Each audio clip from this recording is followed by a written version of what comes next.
ya keliru. Tak pikir keliru apa ternyata gitu. Dhisik aku latihan kiai, nek ana bocah prainan ning pondok tak puji. Wong prainan kok gak mulai berarti tak sregep. Pernah bangun sebagai orang soleh itu husnudzon. Suatu saat ditakoki, "Cung kok ora mulai wong prainan?" Dibang ning omah kan ngarit, Mbah. Kagetnya bangun. Lah cung dewasa husnudzoni. Doanya buat yang benar-benar serius kepengen pergi ke sana. Nah itu kok malam-malam habis selesai tahajud tuh baca ya Rabbi sholli ala Muhammad ya Rabbi ballighna nazuru. Baca itu aja terus 100 kali gitu tiap malam. Insyaallah sampai, insyaallah sampai. Ballighna nazuru, ya Allah sampaikan kami dapat berziarah kepada baginda kami Nabi besar Muhammad sallallahu alaihi wasallam. Nah, berziarah ke Nabi kan antara haji ataupun umrah. Fi layalin katamat sirral hawa bituja laula syumusul ghurari mala najmul ka'si fiha wa hawa mustaqima sayri sa'dal athari fi layalin katamat sirral hawa bituja laula syumusul ghurari mala najmul ka'si fiha wa hawa mustaqima sayri sa'dal athari. Jadi komitmen hati saya itu hanya ingin mengenalkan ajaran Allah ini indah, ajaran Allah ini solusi. Saya tidak pernah kepikiran kalau itu jadi viral atau jadi terkenal. Sampai sekarang pun saya tidak tahu kalau itu terkenal. Saya tidak punya WA juga nggak mau dengarin.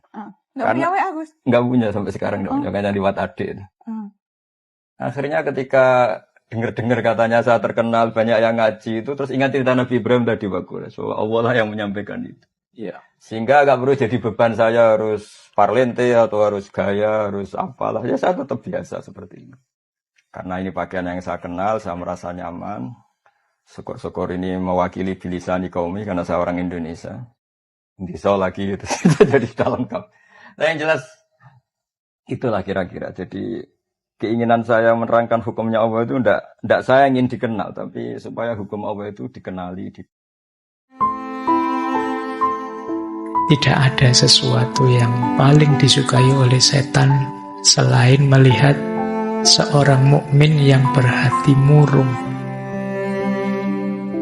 Orang beriman harusnya bahagia. Ada banyak nikmat Allah dianugerahkan pada kita. Kalau kita berhati murung, pikiran kita mesti negatif terus, pesimis terus. Tidak bahagia, tidak bersyukur. Sebanyak apapun nikmat yang diberikan tidak kita akui. Dan itu setan senang. Karena orang yang berhati murung berarti orang yang tidak pernah bersyukur. Orang yang tidak bersyukur itu adalah orang yang kufur. Kekufuran adalah targetnya setan, targetnya iblis untuk menyesatkan kita. Saya pernah diceritain Gus Yofur juga sering baca buku tentang Mbah Maksum. Dulu Mbah Maksum kalau wasiat kembali ya gitu. Kamu harus NU dan harus mempertahankan NU, tapi tidak dengan cara membenci Muhammadiyah. Dulu Mbah Mun juga sering cerita, dulu Mbah Hashim tuh ngaji Syekh Mahfud ya. Nah, Mbah Ahmad Dahlan dulu namanya Darwis sering ngaji sama Syekh Khotib Minangkabau. Zaman itu Syekh Khotib sudah modern, sudah ikut gerakan Abdu, gerakan Al-Manar. Sehingga bawaannya Mbah Ahmad Dahlan ini agak agresif. Yang Mbah Hashim karena hanya mulazim di Syekh Mahfud, hanya sesekali ngaji Syekh Khotib, beliau lebih seperti itu. Dan dua beliau ini sama-sama pernah ngaji Mbah Soleh Darat di Semarang, Mbah Hashim sama Mbah Ahmad Dahlan yang dulu namanya Darwis. Sehingga kita tidak kaget ketika Mbah Ali Maksum mengomentari Muhammadiyah itu masih ahli sunnah wal jamaah. Andai kan kita ini sepakat dengan ilmu, ya kita tahu lah. Kalau Abu Hanifah itu tidak kunut, Imam Syafi'i kunut, berarti tidak kunut itu madhabnya Abu Hanifah, bukan madhabnya Mbah Ahmad Dahlan. Kita kunut itu madhabnya Imam Syafi'i, bukan madhabnya Mbah Hashim. Ini semuanya masih dalam bingkai ilmu. Adzan qobla subhi juga riwayatnya jelas. Tidak adzan ya sudah perilaku kita sudah jelas. Dulu itu nggak ada masalah karena semuanya dianalisis pakai ilmu.